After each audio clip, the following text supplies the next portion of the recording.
হালাল সার্টিফিকেট থাকলেই কর বাবদ গুনতে হচ্ছে অতিরিক্ত টাকা। যারা এই হালাল সার্টিফিকেশন দেয় তাদের কাজ হচ্ছে এই হালাল সার্টিফিকেশনের মাধ্যমে কিছু পয়সা খিঁচিয়ে নেয়।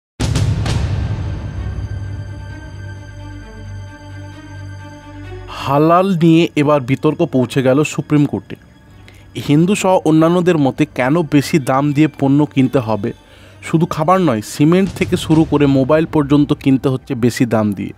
আর এই হালাল সার্টিফিকেট দিয়ে কোটি কোটি টাকা কামাচ্ছে একদল।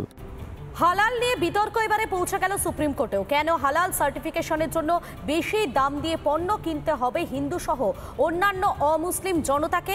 শুধু খাবার নয়, সিমেন্ট এবং মোবাইলের মতো জিনিসেও হালাল সার্টিফিকেশন দিয়ে কোটি কোটি টাকা কামিয়ে নেওয়া হচ্ছে।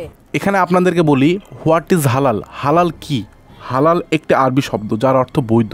সরল ভাষায় যেটা গ্রহণযোগ্য সেটা হালাল, আর যেটা নিষেধ সেটা হারাম।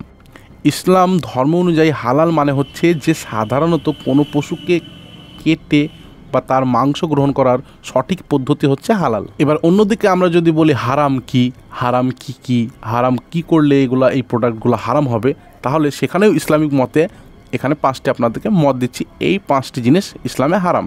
যেমন অ্যালকোহল, মানে যে কোনো মদ পান করা বা অ্যালকোহল বা মদ যে কোনো প্রকার জিনিসে বা প্রোডাক্টে থাকলে সেগুলাই হারাম।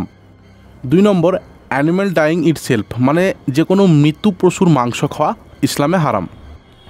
3 নম্বর, blood and its byproducts, মানে রক্ত পান করা ইসলামে যে কোনো প্রকারে হারাম। 4 নম্বর, পোর্ক মিট অফ পিগ, মানে শুকুরের মাংস খাওয়া হারাম। এবং 5 নম্বর, any meats not slaughtered according to Islam, মানে যে কোনো পশুকে যদি ইসলামিক মতে মারা না হয় বা হত্যা না করা হয় তার মাংসকে খাওয়া বা গ্রহণ করা ইসলামিক মতেও হারাম। এবার সাধারণ মানুষের প্রশ্ন হচ্ছে, তাহলে এগুলি যদি হালাল হারাম হয় তাহলে বালি, রড, সিমেন্ট, মোবাইল এগুলি কেন বেশি দাম দিয়ে কিনতে হবে, বা এগুলি কিভাবে হালাল হারাম হয়? তাও বেশি দাম দিয়ে কিনতে হচ্ছে, আর যার ফল চুকাতে হচ্ছে সাধারণ মানুষকে।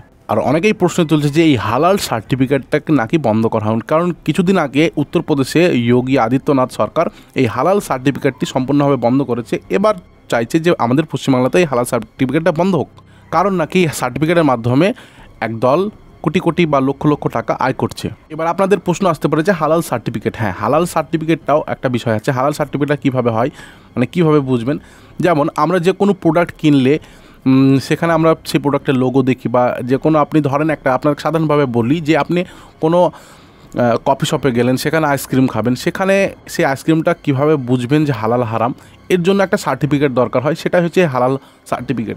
যেমন সেখানে একটা এই যেরকম গ্রিন চিহ্ন দেওয়া থাকে, এখানে লেখা থাকে যে এটা হালাল বা ন্যাচারাল, সেইটা দেখেই আপনি বুঝবেন যে এখানে না কোনো শুয়োরের মাংস বা অন্য কোনো প্রোডাক্ট দিয়ে এটা তৈরি নয়। সেই জন্য এটা ইসলামিক মতে এই হালাল সার্টিফিকেটটা বানানো হয়েছে, যেটাতে সুপ্রিম কোর্ট রায় দিয়েছে বিশেষ করে খাবারের ওপর। কিন্তু এবার প্রশ্ন হচ্ছে, খাবার বাদ দিয়ে এবার রড, বালি, সিমেন্ট বা মোবাইল এইসব জিনিসে কেন হালাল আসছে? জানিয়েছেন মাংসের উপর হালাল সার্টিফিকেশন রয়েছে, ভালো কথা। তো অবাক করার মতো বিষয় যে সিমেন্টের উপরেও হালাল সার্টিফিকেশন রয়েছে, এমনকি বাদ যাচ্ছে না জলের বোতলও। হালাল সার্টিফিকেশনের মাধ্যমে আদতে কয়েক লক্ষ কোটি টাকা কামিয়ে নেওয়া হচ্ছে।